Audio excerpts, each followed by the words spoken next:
Hello guys! This is my day 1 of trying to get better at 99 nights in the forest. But before we start, I must say, I like much about the game, so if you have any advice for me, please let me know in the comments. And also, I will be playing with one other person, as I've heard that they can revive you. The gameplay you're about to see are the highlights I've gathered from my run. Please like and subscribe, and let me know if you want to see day 2. Without further ado, let's get into the run. Okay, so day 1 is simple enough. The plan is to gather bunny foots for a better sack, and then find a ball pelt and trade it for a spear. The spear does high damage. We should also aim to level up our campfire.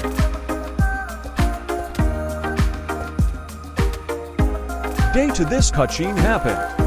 I have no idea why this cutscene happens, so if you know, please share the reason in the comments. It would help a lot. Other than that, nothing much happened in day 2, so we're going to fast forward a few days. Between day 2 to 5, I managed to find one of the missing children and successfully bring them back to base. And also at day 5, these cultists attacked us, but we managed to repel the attack with no casualties. It was pretty easy.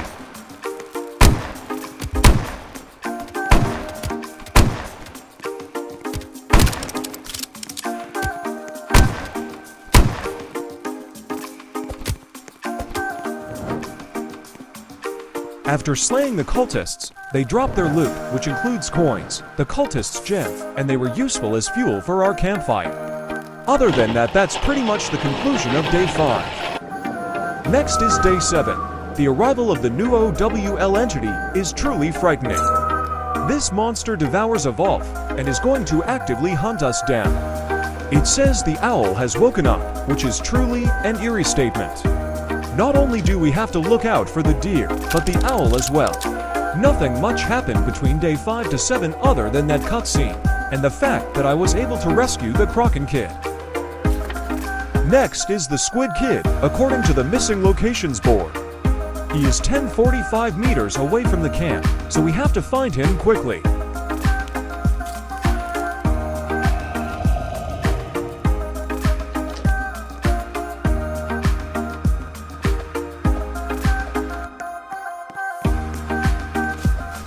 Next was day 10.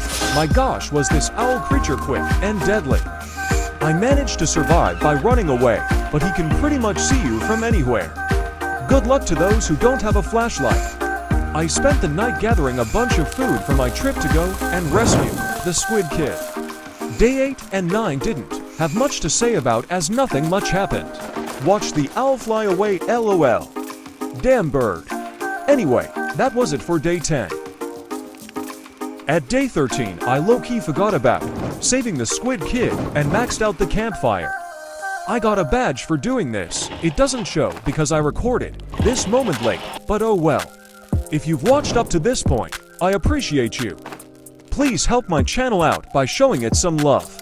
Nothing much happened this night, so on to the other ones. Okay, so cultists decided to attack us at day 16. But the difference is, they have crossbows and we have guns, so they weren't much of an issue.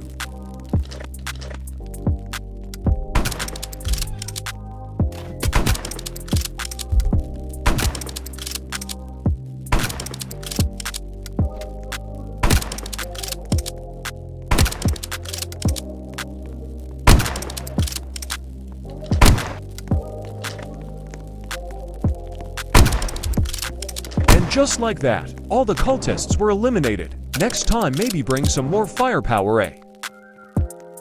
I still haven't rescued the Squid Kid yet.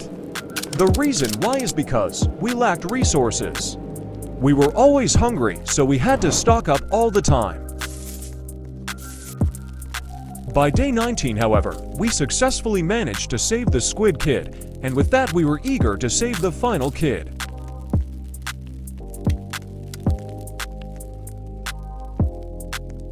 I checked the location of this kid, and boy, is he far away. Keep watching to see how the journey to save this kid goes.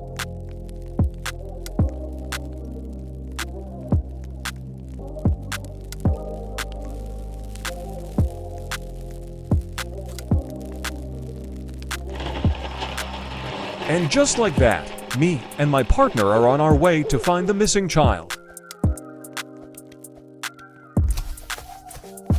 The 20th day rolls around, and I am startled by the lightning bolt that appears in my hand. It was just an award for reaching day 20.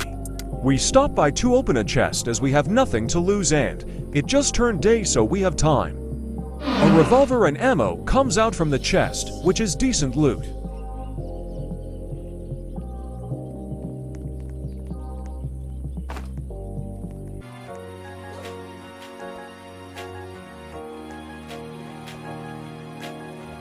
We make sure not to get too close to these alpha wolves because boy, do they pack a punch, and they're fast. I underestimated the distance in which the vault will show aggression, and one of them starts chasing me. And just like that, we are both engaging alpha wolves at the same time. What was a rescue mission turned into a fight for our safety.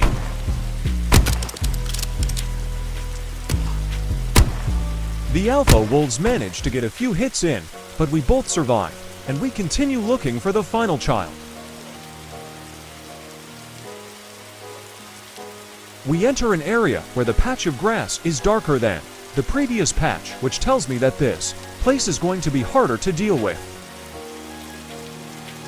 I encounter this small patch of grass and immediately know something is off. It's a trap, and I can sense it. Finally, the new landscape reveals the NPC that it's hiding, the bear.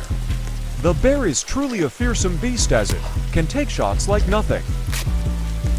At this point, I am panicking as I am chased by an alpha vault and a bear, so I am running for my life. It's the first time I've seen a bear in this game. I get hit by it, and it does a lot of damage to me. I have to run to protect myself. Another alpha vault joins the confrontation, so I have 3 dangerous NPCs to deal with. Thankfully, my teammate is a sniper. And just like that, after what felt like 50 bullets, the bear goes down. What's left isn't much of a threat to me anymore. I finish off the final alpha vault with my spear to preserve ammunition.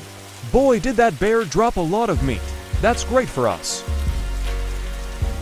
We check out this house in hopes of better loot, as this house spawned in a more dangerous area compared to our previous one. There was a vault hiding in this house, but it's just a vault. I get hit because it's such a tight space, but normally they're not much of a threat. Our hope was answered as we found a golden chest. Let's see what's inside. A strong axe hub at this point in the game. I don't think it provides much use to me. We walk outside the house, and a bear was right there, so I decide to run away to preserve our lives. My partner finds a defense blueprint, but we both don't really know what it is, so when we take it back to base, it kinda has awful placement. We make our way back to base unsuccessful in our journey to free the final kid, as we were interrupted by a lot of animals. Then the unthinkable happens. The inescapable all finds us with its precise gaze and starts chasing us with immense speed, intercepting our once clear journey back home. We always have to watch our backs because this all chases us relentlessly. What a terrifying creature to behold.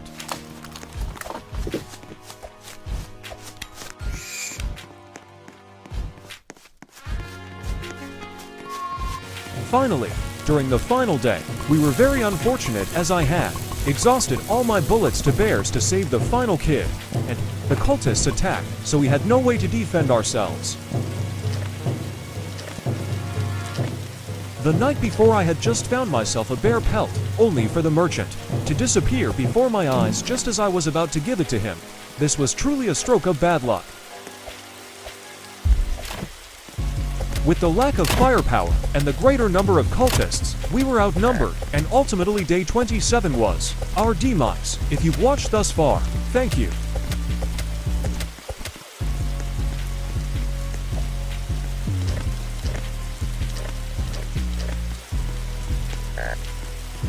I managed to take a few out, but they have a sniper, and I have low health and hunger. I decide to stay back from the camp, however my hunger, combined with the thought of the deer and the owl, pressure me to go back. I realize here I am pretty much doomed, as not only is my teammate dead, but my hunger might kill me before I even heal up.